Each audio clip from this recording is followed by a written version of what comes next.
Good morning, Councilman. It's good to have you here. I was going to go over some fire prevention talks that I have with you, if you're ready to hear me out. Ready? Okay, so in the contrast to fire safety, education, enforcement, and engineering are interconnecting pillars. Education raises awareness about fire hazards and prevention. San Diego offers various fire safety education resources for both children and adults. The Burn Institute provides free fire and burn prevention education through its fire safety programs for schools and other community groups. The San Diego Fire Department also works with the Burn Institute to educate parents and children about the dangers of playing with fire. Enforcement ensures compliance with fire codes through inspections and corrective actions. The City of San Diego adopted local amendments to update existing regulations to comply with the 2022 code. The city's fire safety laws are incorporated in the San Diego Municipal Code, Chapter 5, Article 11, Division 1-83. The county fire warden or authorized representative shall be responsible for ensuring county enforcement of Chapter 56 of the California Fire Code as it pertains to fireworks and pyrotechnics and California Code regulations. Title 19, Division 1, Chapter 6. The San Diego Sheriff, on the other hand, shall be responsible for the enforcement of Chapter 56 of the California Fire Codes as it pertains to explosives and California Code of Regulations, Title 19, Division 1, Chapter 10. All other fire code enforcement's responsibility shall be by the fire chief and his or her duly authorized representative for each fire protection district.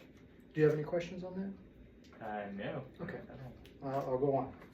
So, engineering integrates fire safety measures into building design and construction.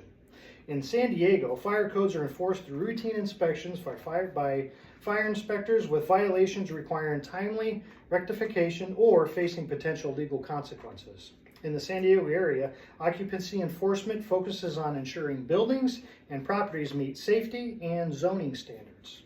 The city prioritizes cases involving substandard housing and code violations that impact quality of life, while also addressing issues like accessory structures, adult entertainment, and building code infractions.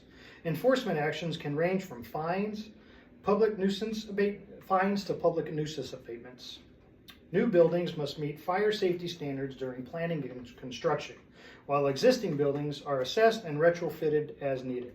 Determining the fire resistance of building materials in San Diego is primarily handled by accredited testing laboratories that follow state and national standards.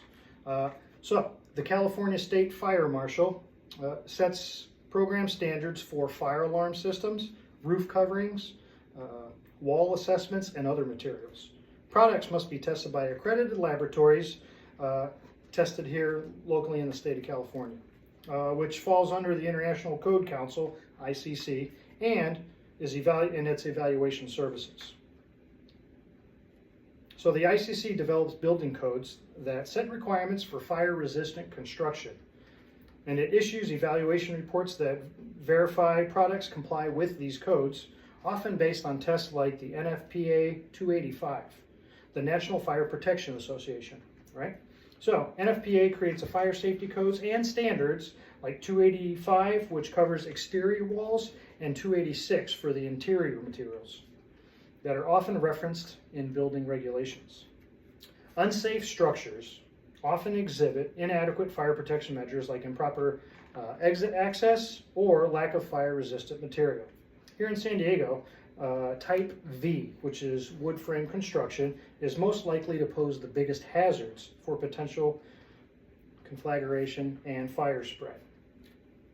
This is because the Type V buildings commonly found in residential areas use combustible materials like wood extensively, making them more susceptible to rapid fire spread and collapse. So, implementing stricter plans and structural control, including fire-resistant material and proper fire suppression systems, can significantly improve the safety of existing new buildings and pre-existing buildings. So that's today's speech. Would you have anything to add or any questions on any of this matter? I don't believe so. Okay. It was great having your time. Thanks a lot. Hope to see you again.